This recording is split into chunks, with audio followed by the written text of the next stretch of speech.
Hi, ಇವತ್ತು ನಾವು ಕಂಚಿಕಾಯಿ ಉಪ್ಪಿನಕಾಯಿನ ಹೇಗೆ ಮಾಡೋದು ಅಂತ ಹೇಳಿ ನೋಡ್ಕೊಳ್ಳೋಣ. ಇದಕ್ಕೆ ಬೇಕಾಗಿರುವಂತಹ ಸಾಮಗ್ರಿಗಳು: ಬೆಳ್ಳುಳ್ಳಿ 2, ಶುಂಠಿ ಬೆಲ್ಲ 1 ಕಪ್ನಷ್ಟು ಬೆಲ್ಲ, ರುಚಿಗೆ ತಕ್ಕಷ್ಟು ಉಪ್ಪು, ಖಾರ, ನಂತರ ಚೂರು ಇಂಗು. ಒಂದು ಕಂಚಿಕಾಯಿನ ತಗೊಳ್ಬೇಕು. ಇದಕ್ಕೆ ಸಿಟ್ರನ್ ಲೆಮನ್ ಅಂತಲೂ ಕರೀತಾರೆ, ವೈಲ್ಡ್ ಲೆಮನ್ ಅಂತಲೂ ಕರೀತಾರೆ, ಮಾದಿಫಲ, ಡಬ್ಬಕಾಯಿ, ಹೆರಳೆಕಾಯಿ, ಮಾದಳಫಲ, ಮಹಾಫಲ ಅಂತಲೂ ಕರೀತಾರೆ. ಇದನ್ನು ನಾವು ಬಟ್ಟೆಯಿಂದ ಒರೆಸ್ಕೊಂಡು ಅದರ ನಡುವೆ ಇರುವಂತಹ ಪಾಟನ್ನು ತೆಗೆದು ಅದರಲ್ಲಿರುವಂಥ ಎಲ್ಲ ಬೀಜಗಳನ್ನು ತೆಗೆದಿಟ್ಕೊಂಡು ಇದನ್ನು ಈ ರೀತಿಯಾಗಿ ಚಿಕ್ಕ ಚಿಕ್ಕದಾಗಿ ಕಟ್ ಮಾಡ್ಕೊಳ್ಬೇಕು. ಇದರ ನಾವು ತೊಗೊಂಡಿರುವಂಥ ಕಂಚಿಕಾಯ್ದ ಕಲರನ್ನು ನಾವು ಅಬ್ಸರ್ವ್ ಮಾಡ್ಕೊಳ್ಬೇಕು.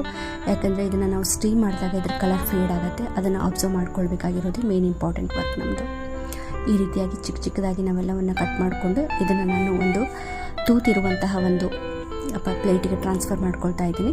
ಅದನ್ನು ಪಾತ್ರೆ ಮೇಲಿಟ್ಟಿದ್ದೀನಿ. ಆ ಪಾತ್ರೆ ಒಳಗಡೆ ನೀರಿದೆ, ಅದನ್ನು ಸ್ಟೀಮ್ ಮಾಡಲಿಕ್ಕೆ ಬಿಡ್ತೀನಿ. ಸುಮಾರು 15 ನಿಮಿಷಗಳ ಕಾಲ ಸ್ಟೀಮ್ ಮಾಡ್ತೀನಿ. ಆವಾಗ ಅದರ ಮೇಲಿರುವಂಥ ಕಲರ್ ಚೇಂಜ್ ಆಯಿತು ನೋಡಿ. ಮುಂಚೆ ಯಾವ ಕಲರ್ ಇತ್ತು ಅಂತಂದರೆ ಈ ಕಲರ್ ಇರ್ತದೆ. ಆ ರೀತಿ ಅದನ್ನ ಅಬ್ಸರ್ವ್ ಮಾಡ್ಕೊಂಡ್ಮೇಲೆ ಅದನ್ನ ತಣ್ಣಗಾಗ್ಲಿಕ್ಕೆ ಬಿಡಬೇಕು.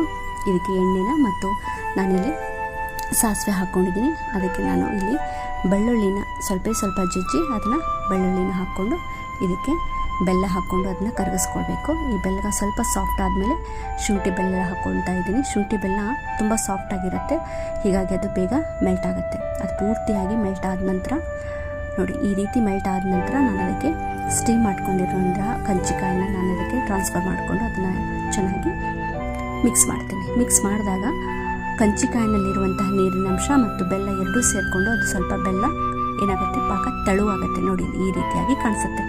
ನಂತರ ಇದನ್ನು ಇನ್ನೊಂದು ಸ್ವಲ್ಪ ನಾವನ್ನ ಕುದಿಸ್ಕೊಳ್ಬೇಕು. ಆವಾಗ ಅದಕ್ಕೆ ಉಪ್ಪು, ಖಾರ, ಸ್ವಲ್ಪ ಅರಿಶಿನವನ್ನು ಸಹ ನಾನು ಇಲ್ಲಿ ಹಾಕ್ಕೊಳ್ತಾ ಇದ್ದೀನಿ.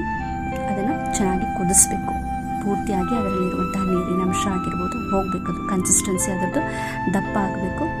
ನೀರೆಲ್ಲ ಹೋದ ನಂತರ ಅದನ್ನು ತಣ್ಣಗಾಗ್ಲಿಕ್ಕೆ ಬಿಡಬೇಕು. ಈ ಕಡೆ ಜಾರಿಗೆ ಕರಿ ಮತ್ತು ಬಿಳಿ ಸಾಸಿವೆನ ಪುಡಿ ಮಾಡಿ ಇಟ್ಕೊಳ್ತಾ ಇದ್ದೀನಿ. ಅದರ ಜೊತೆಗೆ 1 ಚಮಚದಷ್ಟು ಮೆಂತ್ಯ ಪುಡಿನೂ ಸಹ ನಾನು ತೊಗೊಳ್ತಾ ಇದ್ದೀನಿ.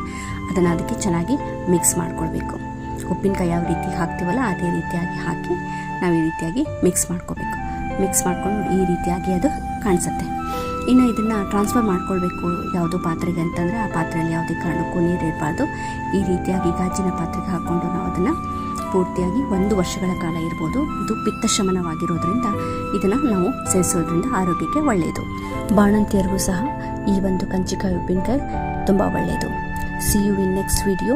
Until stay tuned with me. Signing off, Suvignana. Thank you.